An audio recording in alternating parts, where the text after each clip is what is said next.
Okay, we're good. Welcome, everyone. On this chilly evening, we've made it through the storm in Norwalk. I welcome everybody who's a panelist, and I welcome all those who are tuning in, parents, educators, students, to this January 26th meeting. We're about to start, and it is now 5:32. Tonight, I am joined by Howard White, a board member. I'm Mary Ellen Flaherty Ludwig, the chair of this curriculum committee. And we are also joined by Rob Pennington and his team. He will introduce everyone. It's a pretty exciting evening because tonight we're going to find out about the plan for the year in the different high schools. And so, Rob, your turn.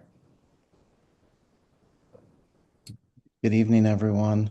Roland, I know that we have a couple of people in the waiting room. Maybe you can let them in. So this is our annual presentation on our program of studies.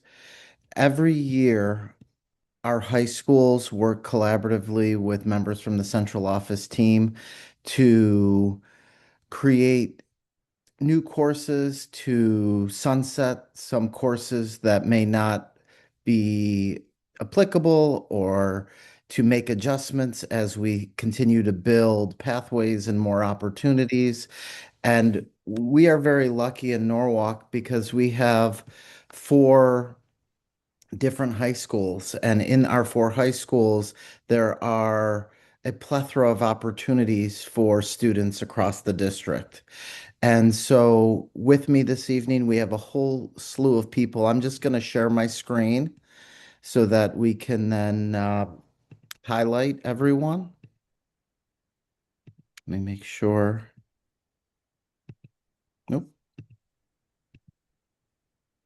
Can everyone see the screen? Perfect. So with us this evening, we have Kyle Heaslip, who's the assistant principal at Norwalk High School, Shirley Rockwell, who's the assistant principal at Brian McMahon. We have Beth Finari, who's the principal at P-Tech, and Deb Costello, who's school counselor at P-Tech. And Deb is very involved in our program of study creation. We have Jen Spiro, who's the assistant principal at CGS. And then from our central team, we have Misty Hofer, who's the education administrator for STEM and mathematics, Danny Brown, who's the education administrator for humanities, and Carol Wilshire Toth, who's the education administrator for workforce development and school counseling. So we have a whole slew of people who will share different work that has happened throughout this year. So I will start just by talking about our program of study process, and then we will transition to our course selection process where we will go next, and the graduation requirements, and Carol will talk about those specific pieces. We're going to talk about Bears Tracks to College, which is a Norwalk High School initiative that started last year, and how it is continuing to evolve. And you will see, based on some of the course requests that have come in from Norwalk High School, how they are directly in alignment with this vision. Then we will talk about some new course proposals. We'll talk about Brian McMahon and their IB opportunities. We will then transition to CGS and some of their new updates and new courses that are being adjusted to meet MYP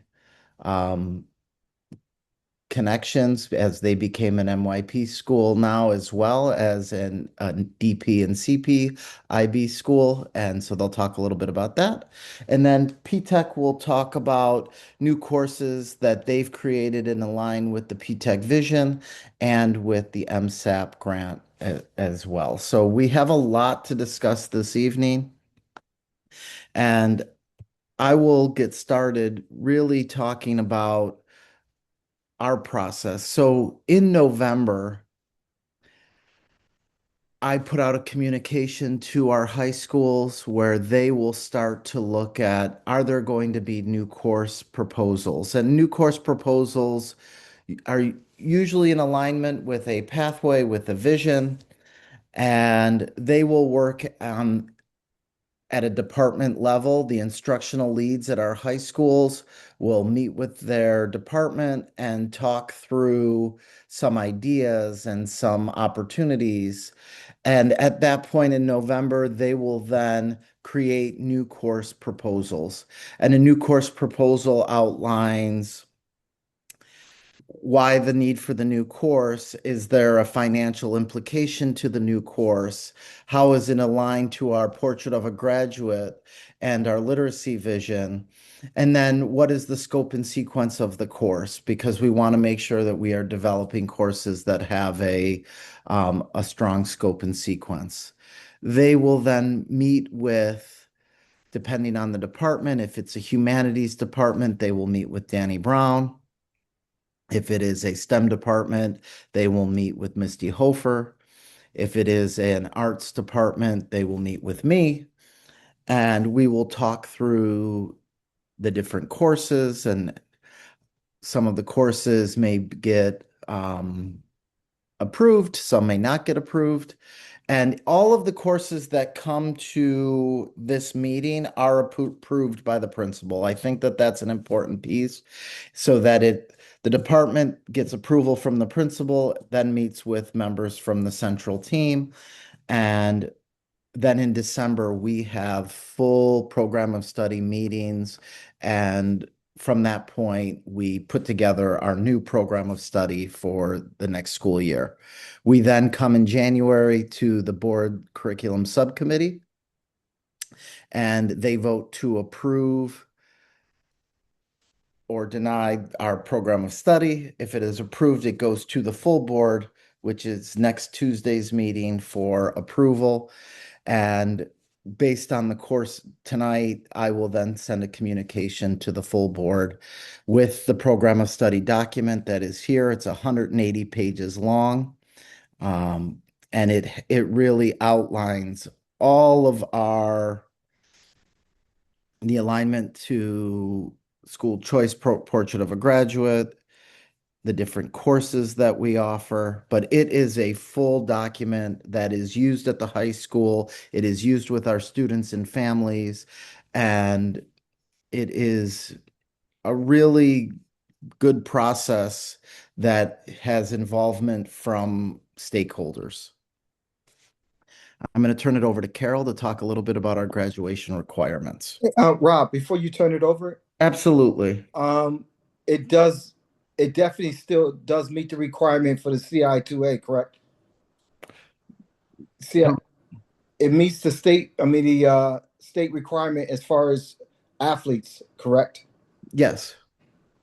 All of our courses meet the requirements for. Right. But the new one, just want to make sure that there's no hiccups in that. There should be no hiccups in that requirement. I will confirm for us, okay? Okay, thanks. Absolutely. All right, go ahead, Carol. Hello, good evening, everyone. Thanks for having me. So I'd like to just talk briefly about our plan of study. Now we're thinking about our program of study in the context of next year. And so looking at next year, our plan of study cohort is actually for 2027 plus, so next year's juniors. So thinking about what's required for graduation for our juniors for next year and beyond, there are really two ways in which we think about graduation. The first is in the context of 25 credits. So simply needing to get the 25 credit earned benchmark in order to be ready for graduation.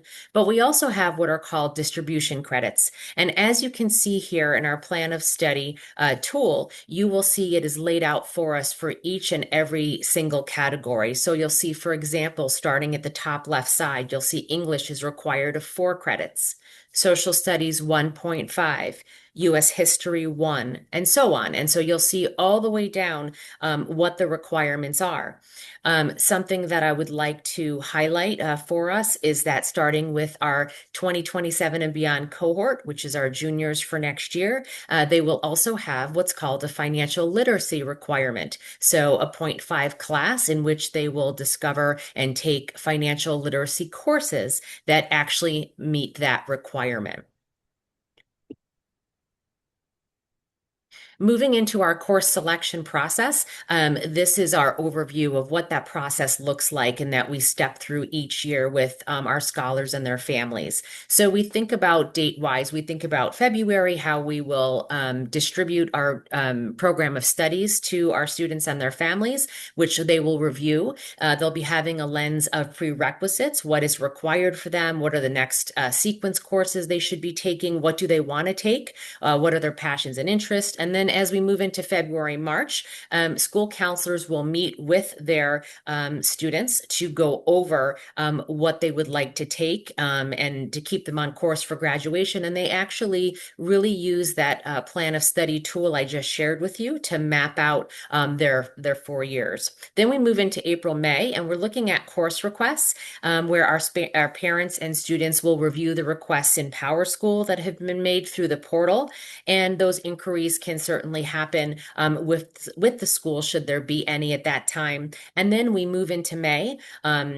And we look at our placement and prerequisites in May that are indicated by department and course where necessary. So everything is really globally reviewed at the schools and by the master schedulers. And so it's a really nice process that has a great flow to it and involves all of our staff. It involves our students and their families as well.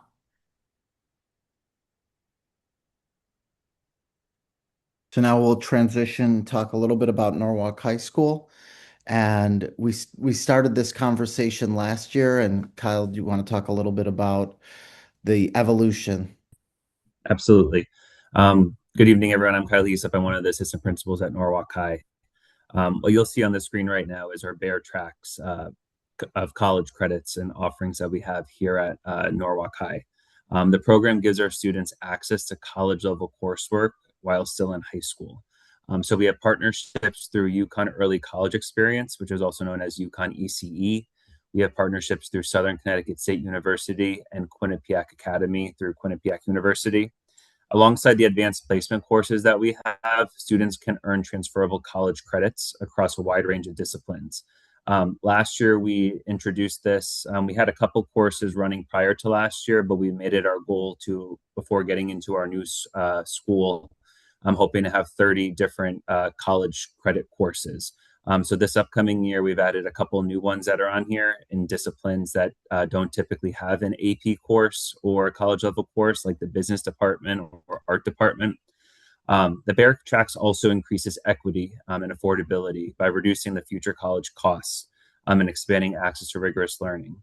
So ultimately, these courses prepare students to graduate as confident learners, and we want to make sure that each department has a course offering before we move into the new school.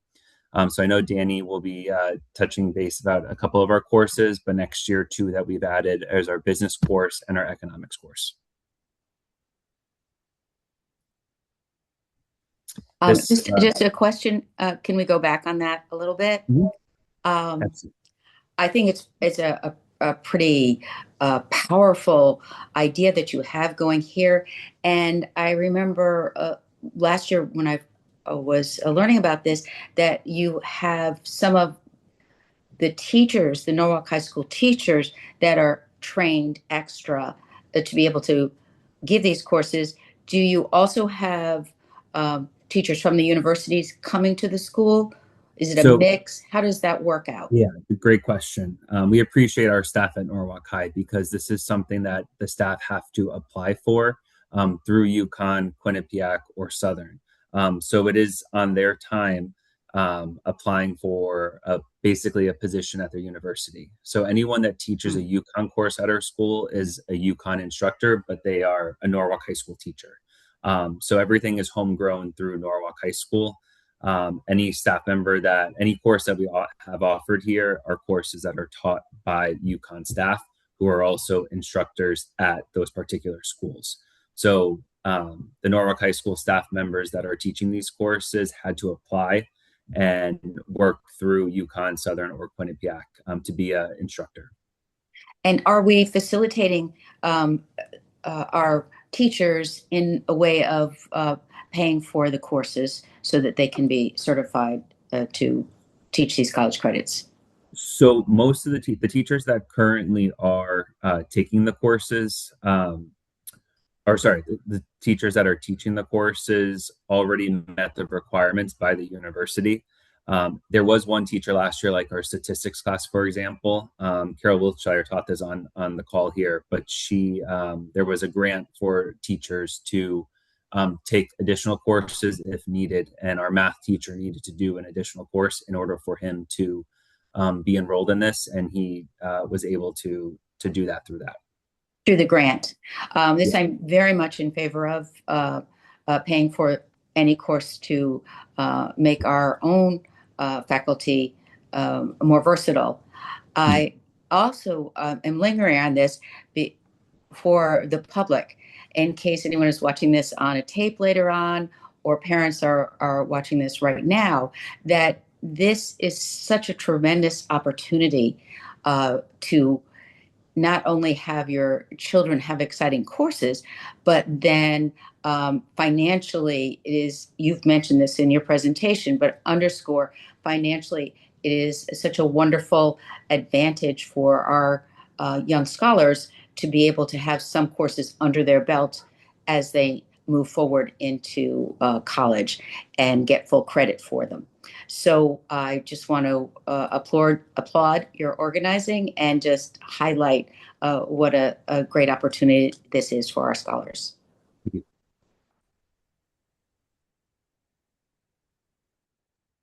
So Rob also has this slide here, which is a similar slide to last year, just for any new board members.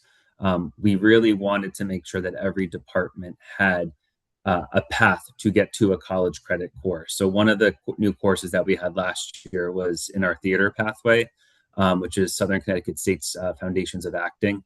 As you can see, there's courses that lead up to it. And the idea behind just this slide is that every single department now has a foundational course with a couple courses mixed in between to get to that end goal, which is what we want our juniors and seniors to get to. All right. So with that, we're going to transition to some of our new courses this year. Danny will talk a little bit about the English department first, because they are really have tweaked their senior course electives at Norwalk High School. I do think it's important to say at Brian McMahon, the reason these courses are at Norwalk High School is Brian McMahon went to IB for all. And so all 11th and 12th graders will take IB Lang and Lit. It's a 2-year course. So we had last year and prior, we had about 9 electives that seniors could take. And we have brought it really down to 3. And I'll let Danny talk about those 3 electives. Thanks, Rob. So the 3 courses, so let me go back a little bit. The other electives that we had also transitioned into just still offerings as regular electives at both high schools. So the courses still exist and have been opened up for kids outside of 12th grade to take if their schedule permits. In 12th grade at Norwalk High, what we did, since we are already implementing new high quality instructional materials, is that we took some of the coursework that was already available in there and worked with Norwalk High to create 3 opportunities for kids to take. One of them is the Revolution and Belonging class, which in your program of studies, you can see the description on all of these are on page 17. And it talks about how to take a stand in your community. And it uses In the Time of Butterflies as one of the main texts. In Humanity Rewired, it looks at this merging of AI with the cortex of Frankenstein. So all of these are semester-long courses. That's the other piece I want to forget. So these are semester-long options. And the last one is the Surveillance of Self. which uses 1984 as a core text, and then a bunch of other readings around the sense of surveillance. What we're doing here is that we are still allowing kids to have a choice in the courses that they want to take. So they only have to select 2 out of the 3 options that are available to them here. So it still mirrors the idea that we were trying to model for students going into college, where they would pick coursework that they connected to. We just narrowed the field a little bit based on the instructional materials that we are using for coherence with our Odell curriculum.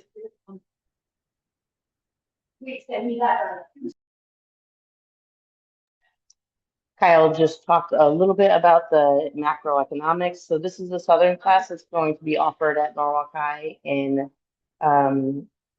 it's on page 22.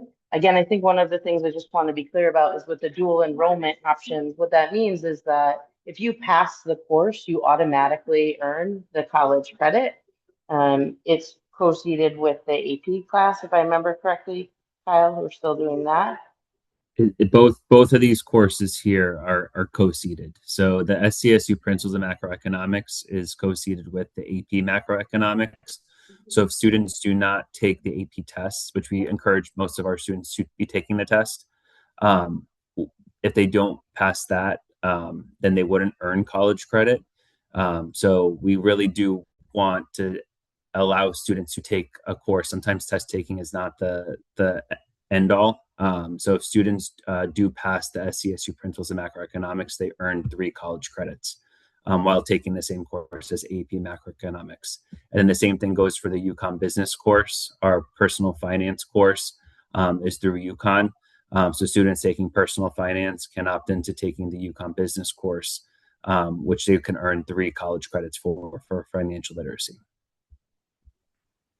Yeah, so those are just the additions that are happening in those 2 areas, but really it just is the addition of it tied to the dual enrollment because the courses already existed. So it just is about providing that extra opportunity for students to earn those 3 credits. Danny, I have a question. Sure. I'm aware that we have a financial course from the state saying we have to have that in high school. I'm just needing some clarification. Is this personal financial literacy that course, or it's a different course that's offered that has a higher level of So, intensity? so this course will count for that requirement. I think that that's an important piece because the state requires that all students take a financial literacy course. But this course in particular is one that would be considered for dual enrollment college level class. So it is almost like a higher class. And it will allow students to not only meet the requirements for the state of the 0.5, but also get 3 credits for college if they have a passing grade. Okay, so that's helpful. Just to press a little bit more, is there another course available at a little moderate level to get Yes. the state requirement? Yep. So if you look on page 71 of the program of studies, it will show you the other course offerings that are available, and it will indicate on there as the graduation requirement. It says, maybe Carol can check me on this real quick because I can't open both screens, but financial literacy course. Is that right, Carol? Okay, Yes, so and that's good to know. And just to, I think there's such a common a feeling of support for our young people, our teenagers, to have a sense of how personal finances work. And so this is one of those requirements from the state that I'm 100% behind. And thank you for clarifying how the similar but different courses are available to our students. Thanks, Danny. And at different grade Rob. levels. And at yes. and depending on what grade level, they can also be enrolled in a different course on that piece as well. So that's all indicated on the program of studies in the business section. Okay. And also, too, if you reference the program of study in the very beginning, probably about one of the first 10 pages, because I can't pull it up in front of me, but it's either page 9 or 10. It will tell you all of the courses that fall under financial literacy, and you will see a wide array of courses and selections that will meet that requirement. Thank you, Carol. And that will be helpful for parents as they're navigating this. Thank you. Right. So we're going to move on. Our only new course in music this year is this UConn ECE Music Theory. And in case you are sensing a theme, it is also a dual enrollment class where students can earn college level credit. And this is Brian McMahon made this proposal. It is a college level course that combines understanding and doing of music in holistic and practical ways. And they currently have a music theory course, and this would be the second course in that sequence, allowing students to earn credit to be able to take that class. Now, in terms of our new physical education, this is a really interesting one, and Kyle's gonna talk through it a little bit with me because this course we used to have. This is a course that used to be in the program of study. And I would say a couple of years ago, I don't have the exact year, we removed it from the program of study because it just did not have students that were registering to take the course. The course is, it trains American Red Cross water safety instructor candidates to teach courses and presentations in the Red Cross swimming and water safety program. And it just did not have the level of interest. Now, we added a couple of aquatics courses, and my understanding, and Kyle, can you confirm, is that this has renewed a greater level of interest in the aquatics program. Yes. So we have aquatic fundamentals, lifeguarding, and last year we ran for the first time in a couple of years responding to emergencies, which is a CPR AED training course. So the water safety instructor course we used to run pre-COVID. We really haven't run it since then, but we've built up enough students to express interest in bringing it back into the program of studies. So we have a lot of juniors and seniors, or sophomores and juniors that will be rising juniors and seniors who would be interested in taking this course. And it would be obviously taught in the pool, just like our aquatic fundamentals course and lifeguarding course.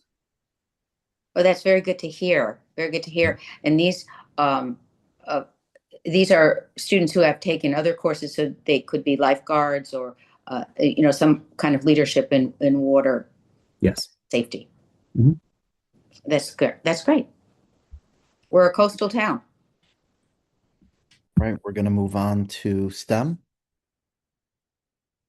So Norwalk High has proposed a pre-AP Algebra 2, which is really great. The College Board has started to extend its offerings, and one of the courses that they are offering up is this idea of a pre-AP, which gives a little bit more guidance for students who are interested in mathematics at the college level. So we are going to be putting this into place at Norwalk High next school year. And hopefully that we are also hoping with a pre-AP course in Algebra 2 that will help to prepare students even more for an AP course later on down the line.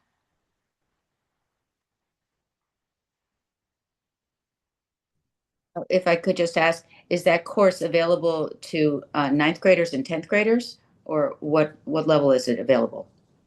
So they're planning on running it in either 1 or 2 sections, and it would be for 11th graders to be able to prepare them for the next year. Hopefully, we are in talks about putting then an AP pre-calc into position the following year in order to be able to help students who are coming in and taking Algebra 1 in 9th grade, Geometry in 10th, Algebra 2 junior year, to be able to have an AP course under their belt by the time they graduate. But we have not put that fully into place for the following year. This is kind of the first footstep to get there. Okay, that sounds like a good build up, not too fast. Math is very, very sequential, as you know. Okay. I do. Well done. And then Brian McMahon is proposing 2 courses. One of the courses they're proposing is the EMT certification for their medical pathway. Now, this course is a UConn ECE course, and they had an EMT certification in the program of studies previous, but we took it out because when we had a teacher retire, we didn't have anybody who was certified to teach it. Now we have the ability for students to earn a college level course with it and get their EMT certification, which is really exciting. And then the other course that they are putting into place is an introduction to AI and programming. It will be a computer science math course.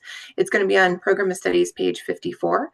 And it's a semester-long course that incorporates analyzing ethical use of AI, as well as the creation of games and tools and the addition of artificial intelligence and the impact on that original build.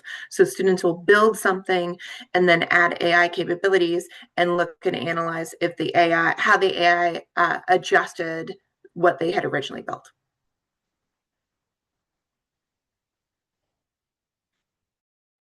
All right, so with that, we'll just turn it over to Shirley to talk just a little bit about Brian McMahon's IB. Good evening, everyone. Sorry, I was looking for the button there. So at Brian McMahon, I'll go back a little bit and just talk a little bit briefly about the IB program itself. The IB program is a globally recognized framework, and it prioritizes critical thinking, inquiry, and developing well-rounded global citizens. So for Brian McMahon, as you can see in the graphic there, the IB experience actually begins in middle school, and it carries into 9th and 10th with the middle years program. So the purpose of the middle year program is to, bridge that gap between elementary school and advanced studies by way of a series of interdisciplinary projects. As students enter their final 2 years at McMahon, they can choose between 2 specialized paths. Moving left to right on the graphic, you see career-related program, CP, or the diploma program, DP. So the CP program looks to blend academic coursework with professional learning, vocational training, and its specific career paths like healthcare or business. The DP program is a more rigorous academic route, and it features a core set of courses that includes a 4,000-word research essay, a philosophy of knowledge course. You can see those requirements there, listed there. Either program gives students a significant competitive edge during the college admissions process. So in connection to course offerings, last year, Brian McMahon underwent its IB 5-year recertification visit. And one notable outcome from that review was Principal Wood's commitment to expanding this program with an IB for All initiative. Like Mr. Pennington mentioned earlier, every junior at McMahon is taking IB Lang and Lit as their core English. And so next year, that cohort will take the year 2 companion course, meaning all 12th graders will be IB students as well. Currently, all our 10th graders are completing personal projects and so on. So the overarching goal in building out our IB offerings is to give our students world-class learning experience that will truly prepare them for post-secondary lives. So alongside the work that we're doing as a district around the NPS Portrait of a Graduate, the IB frameworks for teaching and learning are really what drives our course planning, not looking to increase courses, but to really increase student access to high-level learning. Thank you, Shirley. With that, we're going to transition to the Center for Global Studies and Jen Spiro. Hi, everybody. So what she said, we follow, we are now an IB World School at the Center for Global Studies as well. So everything but the CP program applies to us too. Our students do take some of the courses in the CP program, but it is not a guaranteed pathway for CGS students because they are very busy with their global studies. So we are this year basically expanding access to some of our courses to additional grade levels, so widening, the options for students, making some course title changes to reflect the middle years program, naming protocols, and we're also adding some upper levels of our IB languages to offer enrichment opportunities for some of our students who currently right now are on track to exceed what we offer in the DP coursework. So this is just an example. Our 9th and 10th grade classes in the core subjects, core MYP subjects, such as our world languages, history, English, biology, chemistry, are being renamed to fit, some of the updates that have been happening with our curriculum over the past couple of years as we've prepared to offer the MYP. And as part of that, we're renaming just a few, but not all of our arts courses, because there is some flexibility in terms of what middle years program students pursue. And so we've decided on the design track, because we do have such a strong program in with our advanced digital artifacts and publications course, students who create the CGS News program and do other kinds of digital media and artifacting, and our graphic art and design course as an extent as the beginning level of that one. And then we have offered the ab initio level. I'm sorry, my dog is whining at the front door. We've offered the ab initio, which is the sort of entry level diploma course, but we do have some students who can and will thrive with an SL or HL option. And then our last new course is in formalizing an independent study for students who are interested in pursuing a career in academics or teaching, who can, as juniors or seniors, be recommended for or be recommended to be a teaching assistant in, for example, a lower level math class, or some other courses where having an expert is really, who's gone through it to help support students in their studies is really helpful. Any questions for CGS? Yes, Jen, I'm very interested in the teaching assistant possibility. Mhm. Have you talked with many students that have expressed interest in potentially becoming a teacher? Is this We actually have had quite a few students unofficially serving in this role, right? And not earning credit for it, but instead of being in a study hall, offering services. So they provide support, and it started really in some of our math classes, because, that makes sense? collaborative work, and the, kind of diversity of abilities, even in, a MYP, math class. It really made it so that it was nice to have an extra pair of hands, an extra resource, someone who could, help provide some small group instruction for students who might need a little bit more support. Because we do have the context for this comes from we've got a pretty strong peer tutoring program at CGS. And so we've had students, not just in the National Honor Society, but just any junior, senior, who felt, who has thrived and succeeded in a course, provide services for some of our freshmen and sophomores who are struggling with, new material, transition to high school. And so we're pretty excited that they can earn a credit for doing some of that, alongside a teacher, and really see all of the different ins and outs of working in the classroom. Oh, this is such a great idea. I really appreciate the concept that a young person can have that opportunity. So often, maybe you've noticed this too, when I talk to teachers, at least half of them know when they're in fourth grade they want to become a teacher. The other half, of course, doesn't know. And I was in that second group, but to give them an opportunity and get a credit for it, that's good on their record, and it's moving. That's a really great idea. A second question I have, just really quick, you in the statement right above the IBSL/HL, you mentioned SL and HL, and if you could just say what that stands for. Yes. So ab initio is the entry level. SL stands for standard level. Okay. And HL is the higher level, which or in the MYP, they use the term extended. So it's sort of like the gifted and talented version, you know? And so we can and do co-seat our courses, but this provides, you know, some real structures for, you know, both extending the opportunities or meeting students, you know, at a more entry level. Okay, thank you for clarifying that. Mhm.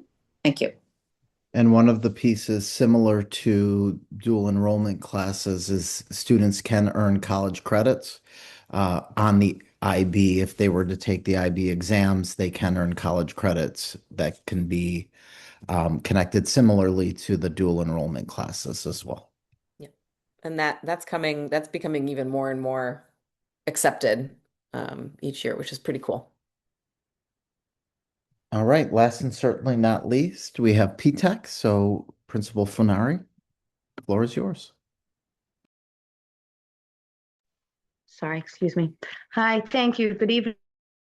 If it's okay, I'm just going to take a couple of minutes to reacclimate or acclimate new board members with the PTEC model that will help provide context in terms of why we select the courses that we do in our school.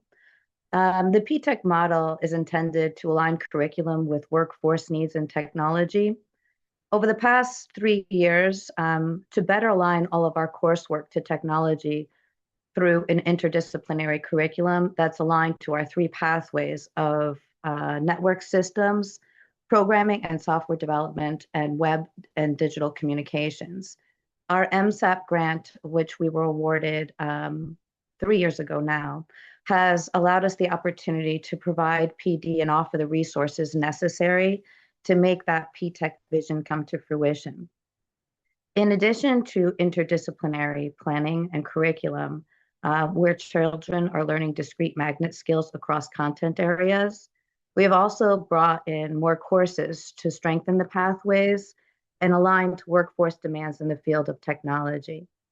This approach of coupling content with certifications and internships will better prepare our students for tech majors in college or allow them to be employable upon graduation.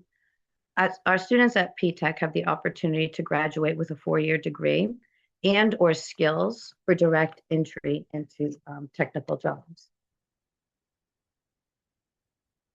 And with that, I think Rob can about the new courses that we have. Debbie and I are going to share some of the descriptions. Deb, did you want to take the first? Sure. So, hi everyone. So the new course we proposed for our business department goes along with our our skills build pathway, which aligns to our theme of workforce development, which is the AP business with personal finance. This is a new course offering by College Board. So our students taking after they take workplace learning 1, 2, and 3 in 9th, 10th, and 11th grade year can also go now into this AP business and receive the personal finance credit needed for graduation. I'll take the next course. It's Network Plus.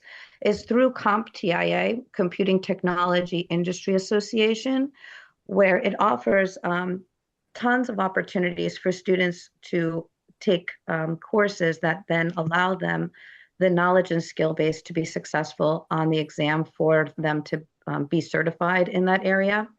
Network Plus, the industry seems to have an appetite right now for individuals who are certified in Network Plus. The CompTIA, it helps to prepare students in Network Plus, which is recognized in the industry field that will lead to careers such as field engineers, computer technicians, and IT consultants. The MSAP grant purchases the curriculum and content for the course. And if any child wants to go after the certification at the end of the course, the grant will also fund that. Any questions before I go on to the next course? Okay, the next course is motion capture. So this also aligns with one of our pathways in web and digital communications. This class will teach students how to turn real human movement into digital animation. So it's mainly used in film and gaming. So if any of you have seen the recent Avatar, that was all done through motion capture, where they take human movement and add it into to create digital characters, allowing those characters to seem more human. The next class is analyzing and composing with digital tools. This is our first step in hopefully establishing a multimedia pathway in the future. The new building has a multimedia studio, and we do offer arts at PTech right now, but we don't have any music. So this course is grounded in literature, and it's offered as a literature credit. However, where it's an interdisciplinary approach where students are learning music notation, and they will be writing poetry and composing literature, but scoring what they're writing, using the digital tools to put music to their writing pieces. And again, it's the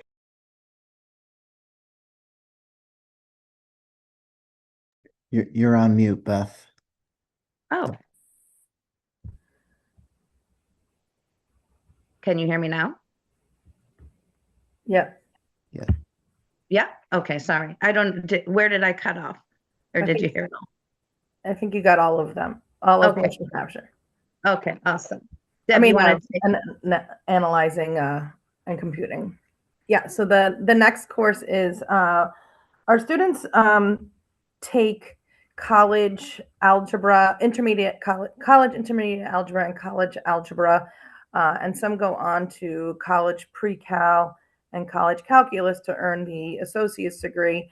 And we wanted to bring in a 0.5 trigonometry class so that they are a little bit more well prepared for that college pre-cal and that college calculus class. So we're bringing in a 0.5 trigonometry class.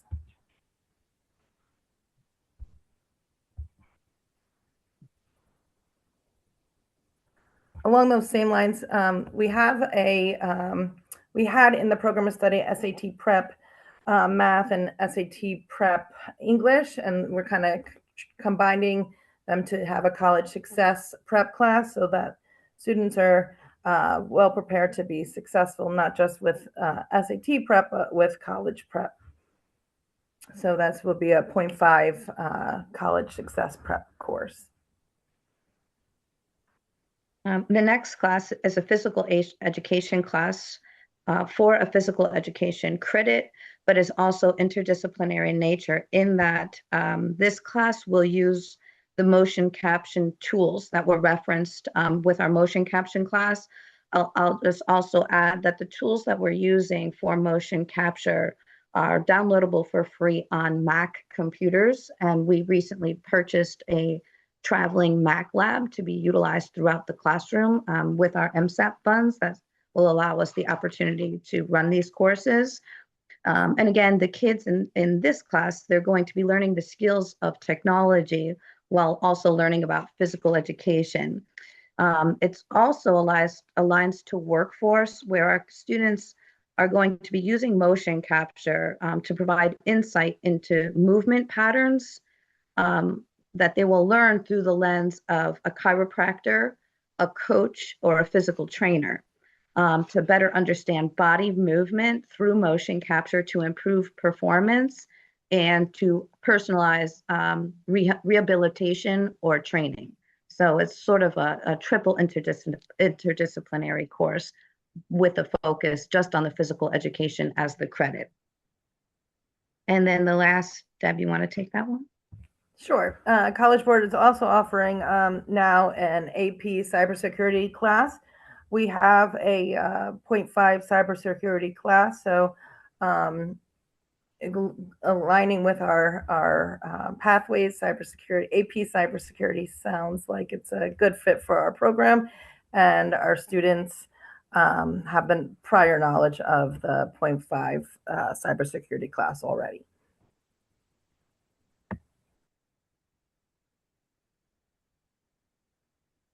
This work doesn't happen by one or two people. There are a lot of people involved.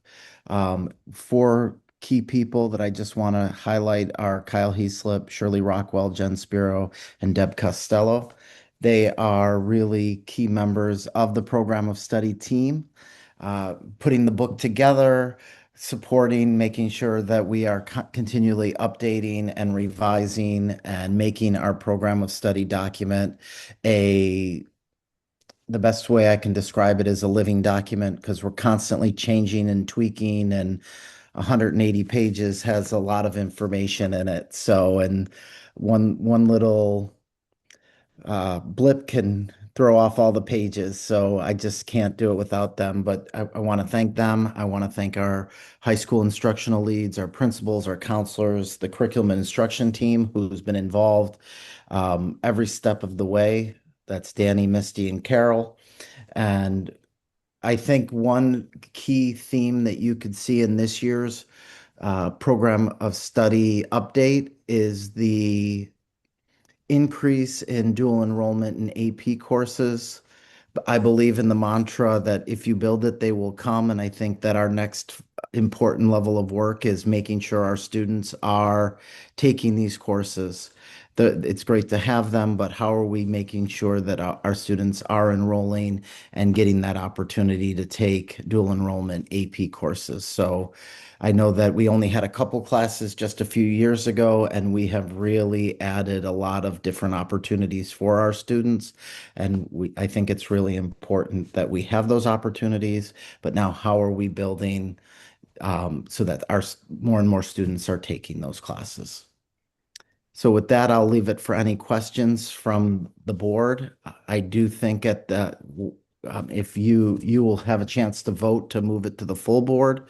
If you do that, I will then send an email to the full board with the program of study document and a list of the new course offer proposed for the program of study.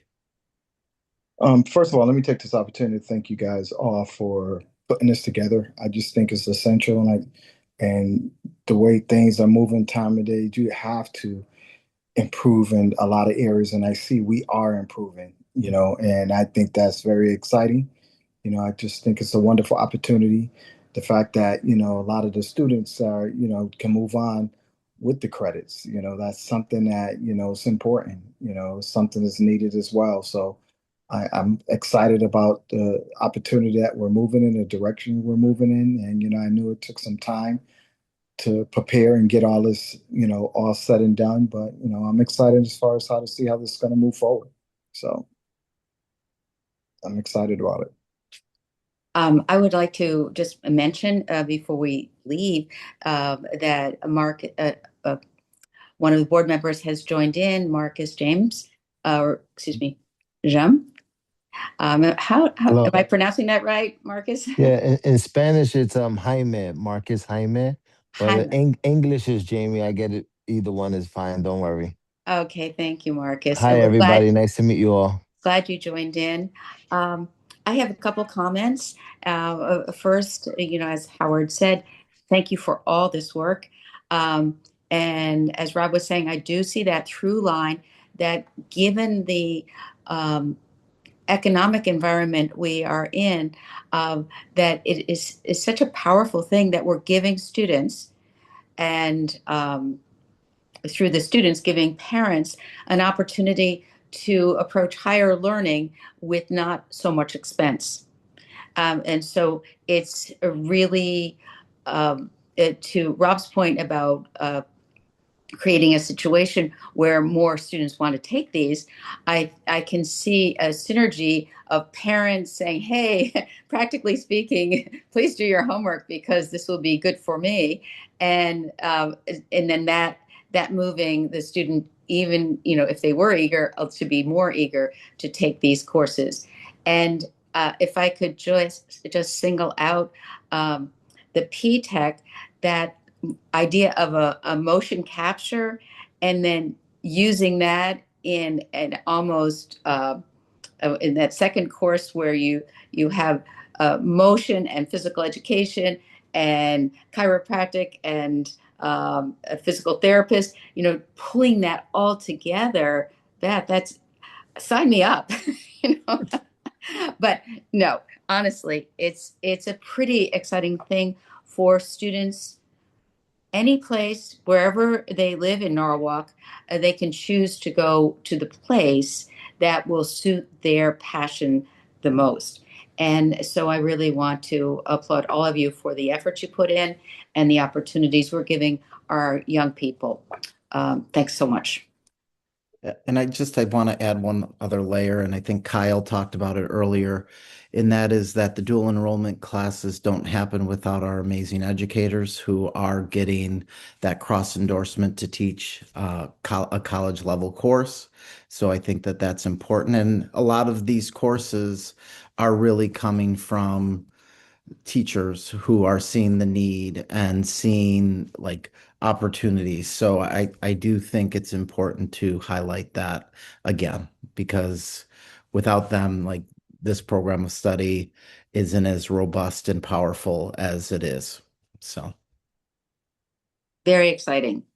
Marcus, did you want to say something before we pull it together? No, I just honestly, I'm learning as a new board member. This is pretty cool, kind of seeing how these courses are created. I really appreciate all of you and all the hard work you do as well. As I continue to learn more, I'm sure I'm going to have more to say as time goes by. But this is pretty cool watching all of you behind the scene and all the work that you do. And anything you need, you can please reach out. Rob, just a little coaching here. Do we need to put make a motion to send this to the board? That's where we Yes. are now. yes, May I have a motion to send this to the board? I motion it. I second it. Okay, approved. There we go. right. Let me call this meeting to an end. And thank you for everybody for coming and contributing so wonderfully. Thank you. Thank Good you. night. Thank Good you. night. Have a good evening.